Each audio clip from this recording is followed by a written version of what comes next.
My husband told me the affair started because I was always tired after our twins were born. Then I found out his mistress was 8 months pregnant. The twins were 6 months old when I found the ultrasound photo. It slipped out of his gym bag while I was looking for his protein powder to add to the shopping list. I stared at the image. 8 months along. The date stamp showed it was taken 2 weeks ago. I did the math. He'd gotten her pregnant while I was still pregnant. My hands shook as I held that glossy paper. Our twins had been born premature. I'd spent 38 days in the NICU, alternating between 2 isolettes. Kangaroo care with one baby while the other was on oxygen. I'd pump every 2 hours around the clock. My body a machine producing milk for 2 tiny humans fighting to survive. And he was with her. I heard his car in the driveway. I set the ultrasound on the kitchen counter and waited. He walked in smiling, carrying takeout. His face changed the second he saw what was on the counter. Babe, I can explain. Explain what? That you got someone pregnant while our babies were in the NICU? He ran his hand through his hair. The same gesture he'd used when his mother asked why we weren't trying for a third. You were always at the hospital. I was alone. Our children were fighting to breathe. Where exactly did you think I should be? He sat down at the table.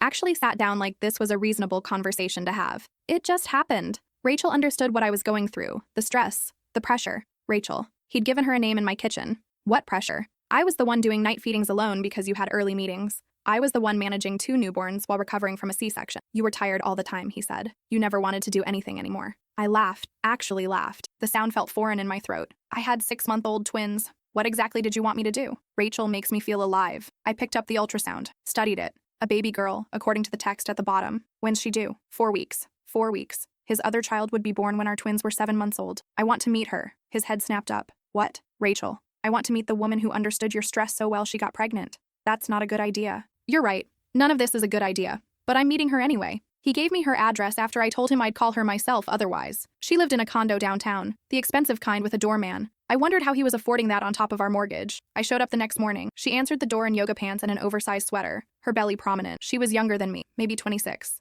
You must be the wife, she said. And you must be the stress relief. She actually smiled. He told you that? That's what he told me too. That you didn't understand him anymore after the babies. He told you about the twins? Of course. He said you'd changed, become obsessed with them, stopped being a wife and became just a mother. I felt something cold settle in my chest. Our twins were premature. They were in the NICU for over a month. One of them stopped breathing twice. Her smile faded. He said they were healthy, that you were just being overprotective. When did you two meet? About 11 months ago, at his company's holiday party. I'd been 7 months pregnant, huge and uncomfortable and excited about becoming a mother. He'd told me the party was mandatory, that spouses weren't invited. Did he mention I was pregnant when he met you? She touched her belly, an unconscious protective gesture I recognized from my own pregnancy. No. He said you'd been separated for over a year, that you lived in different houses and were waiting for the divorce to finalize. The room tilted slightly. I sat down on her couch without being invited. We were never separated. I've been living in our house since we got married. The same house where I brought our twins home from the hospital. The same house where I do 4 loads of baby laundry a day. She sat down across from me. Her face had gone pale. He bought this condo for me. Said his marriage was already over and he wanted to build a life with me, with our daughter. What else did he tell you? That you'd grown distant. That you slept in separate rooms. That you'd both agreed the marriage was done, but were staying together for financial reasons until the divorce was final. I pulled out my phone and showed her photos. Me and him at the hospital when the twins were born. Him cutting both umbilical cords. Us at home doing bath time last week. Him kissing my forehead in one of the shots. He posts about us on social media, about being a proud father, about family life. She stared at the photos. Her hands started shaking. I need you to leave, she whispered. I'm not trying to hurt you, but you need to know what you're having a baby with. Please go. I left. Drove home in a daze. He was there when I got back, waiting in the driveway. What did you tell her? The truth, that we're married, that we live together, that you lied to her about everything. You had no right to go there. I had every right. You got her pregnant while I was pregnant. You convinced her I didn't exist the way I actually exist. This is why it happened. You're so dramatic about everything. I walked past him into the house. One of the twins was crying from their crib. I picked her up, changed her diaper, and brought her downstairs. He was still standing in the kitchen. What do you want from me? He asked. I want you to tell me how long you've been paying for that condo. Because our savings account is almost empty and you told me it was because of the medical bills. He didn't answer. How much? $4,000 a month. We'd almost lost the house last month. I'd taken on freelance work, doing graphic design at night after the twins were asleep, because he said we were drowning in debt. I'd been working until 2 a.m., then getting up for 4 a.m. feedings because I thought we had no choice. Get out. This is my house too. Get out or I'm calling my brother. My brother was a different kind of person than me. The kind who'd shown up at my ex-boyfriend's apartment when I was 19 and the guy wouldn't stop calling me. The ex stopped calling. He left. I locked the door behind him and sat on the floor next to the playmat where both twins were now awake.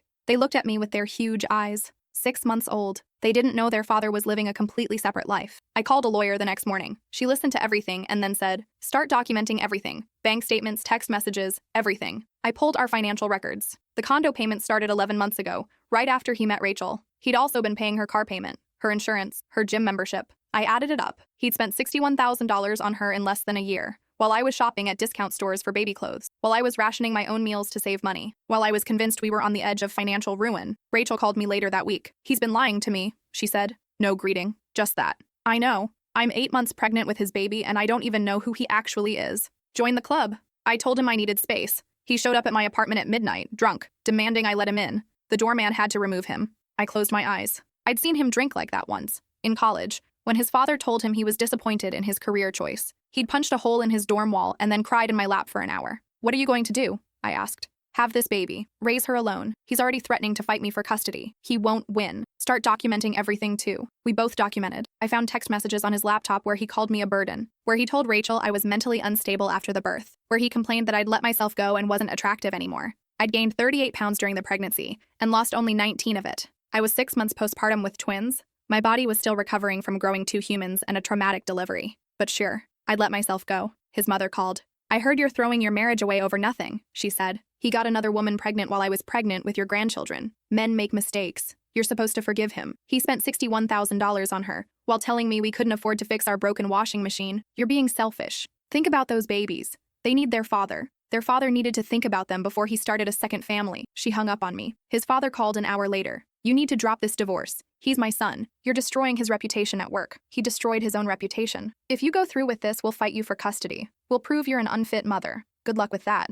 I'd been recording everything, the calls, the threats. My lawyer was building a case that looked less like a divorce and more like a criminal investigation. Rachel went into labor 2 weeks early. She called me from the hospital. "He's not here," she said. "He said he had to work. I'm about to have his baby and he's not here. Do you have anyone else? My sister's on a flight. She won't make it in time." I loaded the twins into their car seats and drove to the hospital. Found her in labor and delivery, alone in a room, crying between contractions. "Why are you here?" she asked. "Because I remember being in a hospital room scared out of my mind, and someone should be with you." I stayed through her entire labor, held her hand, reminded her to breathe, let her squeeze my hand until I lost feeling in my fingers. Her daughter was born at 6:18 p.m. 7 pounds, 11 ounces. Perfect. He showed up 90 minutes after the birth, smelling like beer. "You're here?" he said when he saw me. Someone had to be. Rachel held her daughter and didn't look at him. "I want you to leave," she told him. "Both of you need to leave." I left. He followed me out to the parking lot. "This is your fault," he said. "You turned her against me. You did that yourself when you lied to her for 11 months. I'm not signing any divorce papers. Then we'll let a judge decide." He grabbed my arm, squeezed hard enough to hurt. One of the twins started crying in the car. The sound made him let go like I'd burned him. "You're going to regret this," he said. I drove home, put the twins to bed, photographed the bruises forming on my arm, sent them to my lawyer with the time and location. She responded in 19 seconds. "File for a restraining order tomorrow morning." I did. The judge granted a temporary order. He wasn't allowed within 500 feet of me or the twins. His parents hired an expensive lawyer who argued I was keeping their son from his children. My lawyer presented the text messages, the financial records, the photos of the bruises, the recordings of his family's threats. The judge extended the restraining order for 90 days. His mother showed up at my house anyway, banged on the door at 8 p.m. while I was feeding the twins. I called the police. She was arrested for violating the restraining order. His father bailed her out and called me a vindictive witch who was destroying their family. The divorce took 8 months. He fought everything, claimed I was mentally ill, claimed I was an alcoholic, claimed I was abusing the twins. Each claim required investigation. Social workers came to my house. I submitted to drug tests, had psychiatric evaluations. Every single test came back clean. Every social worker reported that the twins were healthy, happy,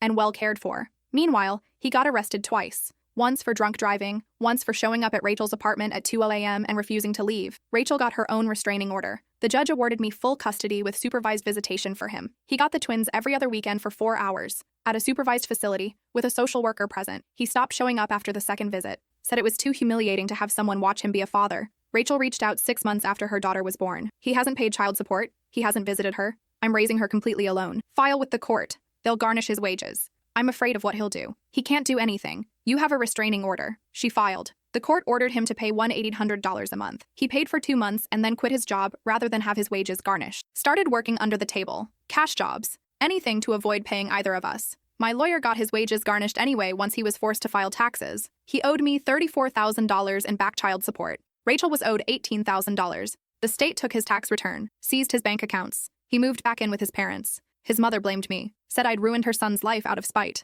I'd ruined his life by expecting him to support the children he'd fathered. The twins turned 1 year old. I threw them a small party at our house. My brother came, my best friend from college, a few neighbors who'd helped me during the worst months. Rachel came too, bringing her daughter. We took photos of the 3 babies smashing cake into their faces, covered in frosting and completely delighted. His mother posted on social media that day a throwback photo of him as a baby with a caption about how fast time flies and how much she missed when her son was small and innocent. Several people commented asking if she'd seen her grandchildren for their birthday. She never responded. The twins started walking at 13 months. I cried the first time they both toddled across the living room, not sad tears, overwhelmed tears, because I'd done this, kept them alive and healthy and developing on schedule, without him, without his mother's help, without the family I'd thought would be there. I'd done it alone and they were thriving. Rachel and I started meeting every Tuesday at the park. Our daughters would play in the sandbox while we drank coffee and talked about everything except him. She was working part-time as a dental hygienist, trying to build a career while raising a baby alone. Her parents had disowned her when they found out she'd gotten pregnant by a married man, never mind that she hadn't known he was married. My mom called last week, she told me one Tuesday, said she'd heard through someone that he's engaged again. I looked up from watching my son try to eat sand. Already? Her name's Victoria. She's 24, paralegal at some firm downtown. How long have they been together? 6 months, apparently. He proposed last weekend. I did the math. 6 months ago was when his supervised visitation rights had ended, when he'd given up trying to see the twins. He'd immediately started over with someone new. Does she know? I asked. About us? No idea. But his mom's already posting about her, calling her the daughter she never had. I felt Rachel look at me. Does that bother you? She asked. That he's engaged? No. That his mother's already embracing his new girlfriend while refusing to acknowledge her actual grandchildren? Yeah, that bothers me. 2 weeks later, Victoria messaged me on social media. Can we talk? She wrote. I knew what she wanted. What they always want when they start dating men like him. Confirmation that the ex-wife is crazy, that the story he's telling her is true. Sure, I replied. We met at a coffee shop. She showed up nervous, fidgeting with her engagement ring, a massive diamond that probably cost more than I'd spent on groceries in 6 months. He said you're bitter about the divorce, she started,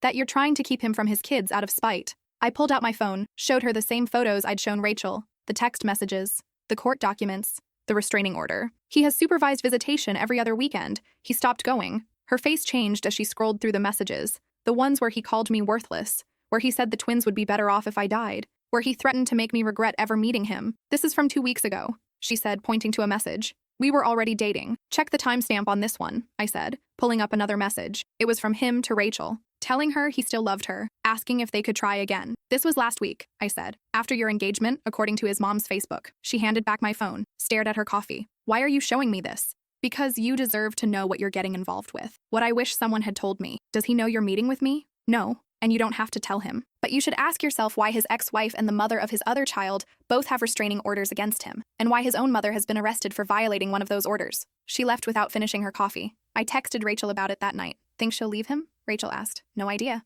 But at least she knows the truth. Victoria didn't leave him. She posted engagement photos the next day. Professional shots of them at sunset. Her in a flowing dress. Him in a suit. The comments were full of congratulations and heart emojis. His mother commented, finally, a woman who deserves my son. I blocked her, blocked him, blocked anyone connected to that family. I was done watching their performance of the perfect life. 3 days later, Victoria called me. Not messaged, called. He hit me, she said. Her voice was shaking. Last night. We got into an argument about the wedding budget and he hit me. I closed my eyes.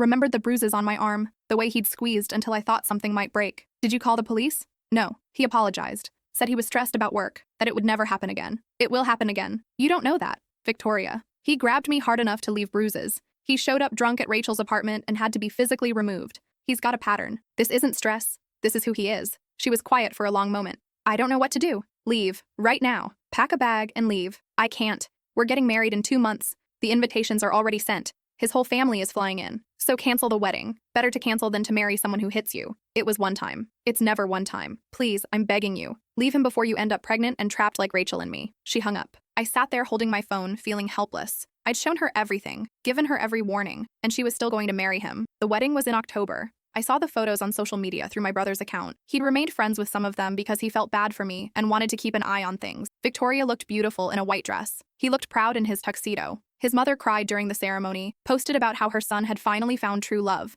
Rachel texted me that night. Did you see? Yeah, I give it 2 years before she's where we were. I give it 1. We were both wrong. It took 6 months. Victoria showed up at my door on a Tuesday evening. The twins were eating dinner, fish sticks and peas, their current favorite. I opened the door to find her standing there, pregnant and crying. You were right, she said. About everything. I let her in, sat her at the kitchen table while the twins smeared peas on their high chair trays. She told me the whole story, how the hitting had continued, how he'd drained her savings account, how he'd quit another job rather than pay child support to Rachel and me, how she'd found out she was pregnant and he'd demanded she get an abortion. I'm keeping the baby, she said, but I can't stay with him. Then don't. His mother said I'm destroying another family. That first you, then Rachel, and now me. That we're all vindictive women who can't handle a real man. I laughed. Actually laughed. My son looked up from his peas, startled. A real man doesn't get 3 women pregnant and then abandon all of his children. A real man doesn't hit his partner. A real man doesn't steal money from his wife's savings account. Victoria wiped her eyes. I need to leave him, but I'm scared. You should be scared. He's dangerous, but you can leave. I did. Rachel did. You can too. I gave her my lawyer's number,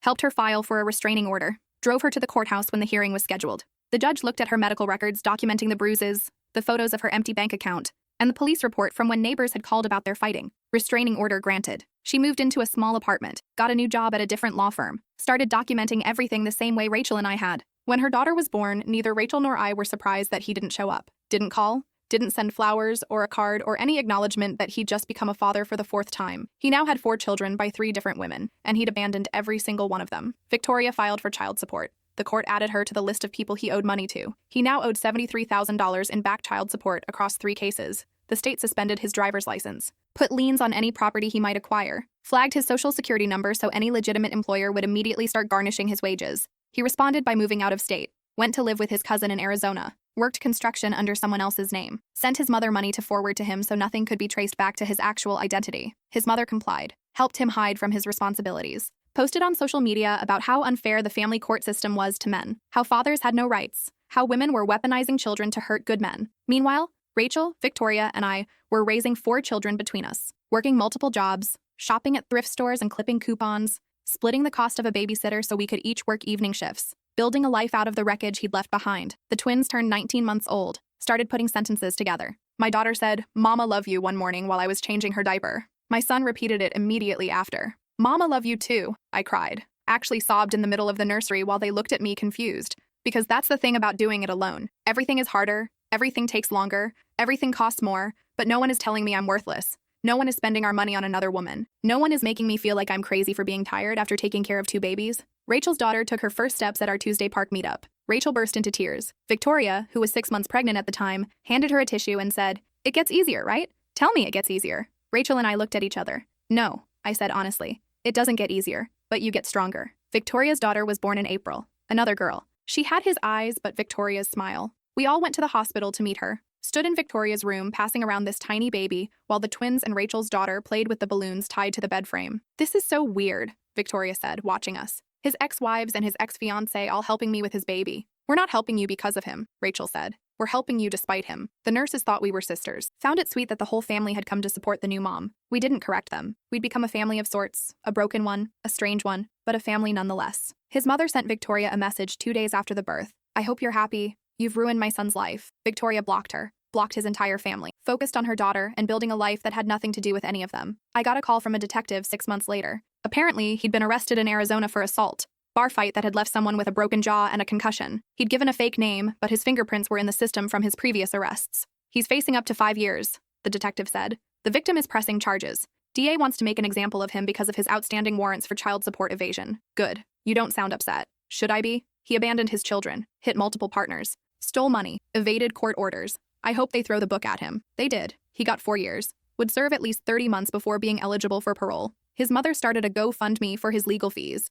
It raised $340 from 6 people. She posted angry rants about how the justice system had failed her son, how he was a victim of vindictive women and an unfair world. No mention of the 4 children he'd never met, never supported, never acknowledged. The twins turned 2 years old. I threw them a party at our house. Rachel came with her daughter. Victoria came with her baby. My brother brought gifts. My friend from college made cupcakes. We sang happy birthday while the kids smashed frosting into their faces and each other's hair. This was my life now. Tuesday park dates and thrift store shopping. Birthday parties with my ex-husband's other victims turned friends. Bedtime stories and endless laundry and doctor's appointments that I never missed. This was my life, and it was nothing like I'd imagined when I married him, when I'd pictured us growing old together, raising our children as partners, building a future as a team. But it was better than the alternative. Better than staying with someone who made me feel small and worthless and exhausted in a way that had nothing to do with actual tiredness. My daughter hugged me that night after the party, sticky with frosting and smelling like sugar. "Best day ever, Mama." "Yeah," I said, holding her close. "Best day ever." Rachel helped me clean up after everyone left. We were loading the dishwasher when she said,